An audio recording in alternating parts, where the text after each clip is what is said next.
Hi beautiful, this is Liina Vettik and I will share some thoughts about decision making today.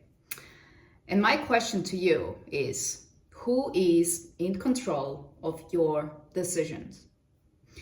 You see, we like to think that we are in control of our decisions, but is it truly so? I'll share your experience with one of my customers.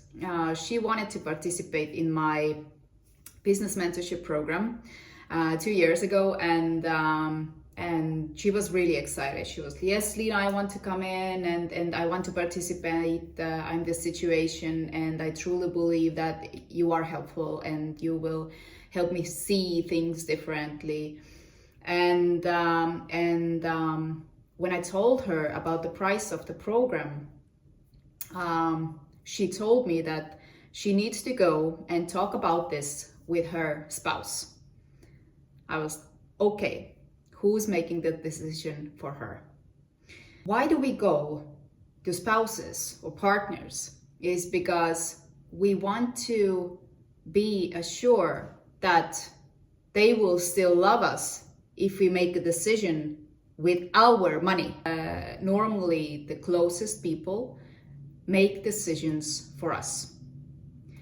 We feel inside that this is the right thing for us, but we go and speak about this, that I would like to have this with our closest person, our family, our friends, whoever we admire and want to be in this appreciative relationships in, and we normally listen to them because our subconscious mind is afraid that if we don't do so, then I will lose him or her. Maybe you have an idea that you should raise your prices, but you won't do that because you are afraid that you are losing customers this way. Who is controlling your decisions? It's the customer in this case.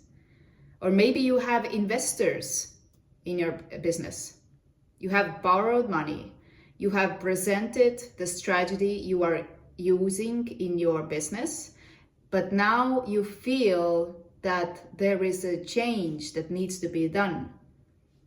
But you are not going after this change because you think in your head that the investors disagree with you.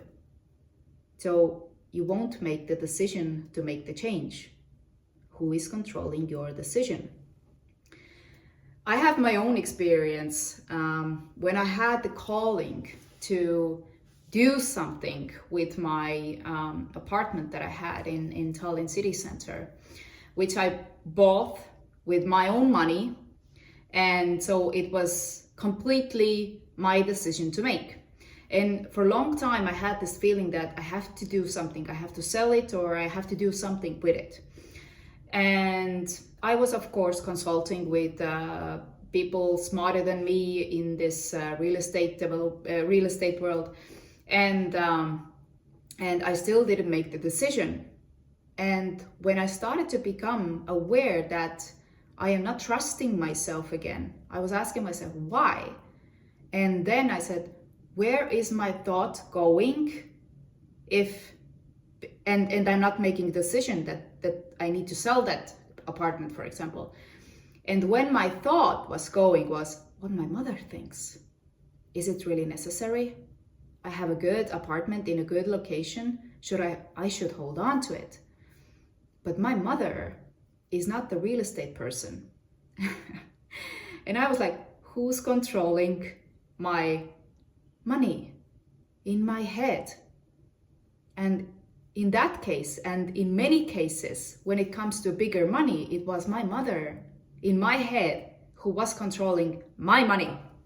You can only change things if you are aware about those things in your mind. And how did I become, or how did I develop those tools, if you may say it this way, to become aware what is going on in my head? You see, the thing is, I have invested big amounts of money into education, especially programming myself to think differently, investing into improving my mindset when it comes to business, when it comes to money. And that have given me value that is not comparable to anything. But what we do, and what I also did, and the same example of my customer, was that I went to my spouse to speak about the training I wanted to attend. This was about 10 years ago. And he was like, oh, it costs so much money. How can you do that? No. Well, no, it's nonsense. You see, their awareness is not where is yours, and no one will ever see inside of you. The key to success in so many cases is to trust yourself, because those thoughts and those desires you have, they are in there with a reason. And if you don't trust yourself, you will never improve your life. For us to especially invest into education and improving our mindset is because we compare the money, the thousands or even tens of thousands of euros with, for example, our homes, to buy a house, maybe to buy a car for ourselves. But you see, if we're comparing values, it's hard for you maybe to understand that at first, but house has a way smaller value than your new mindset, than the education you get from the programs, real good programs or coaches or working with mentors. Why?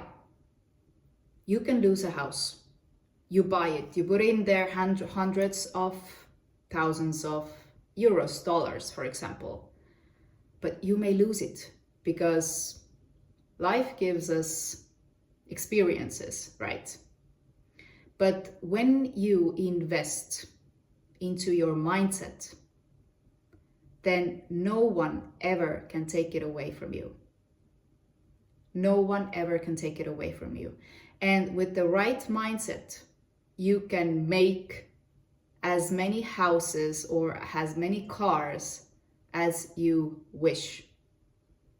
You see the difference?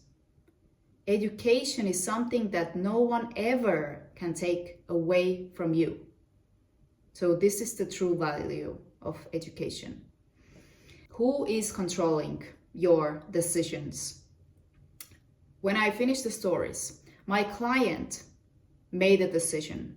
No matter what, I will attend the program. This investment into her mindset in business came back to her at least 10 times within a few months. And now she's having a team. And yeah, she's in a good place right now. When it comes to my decisions with my real estate, if I became aware that my mother in my head is controlling my decisions, I changed that with my awareness, conscious awareness, right? Then I made the decision to sell my apartment, and that led me to develop a 4-house project that brought a new house to our family, my family, and also for 3 other families.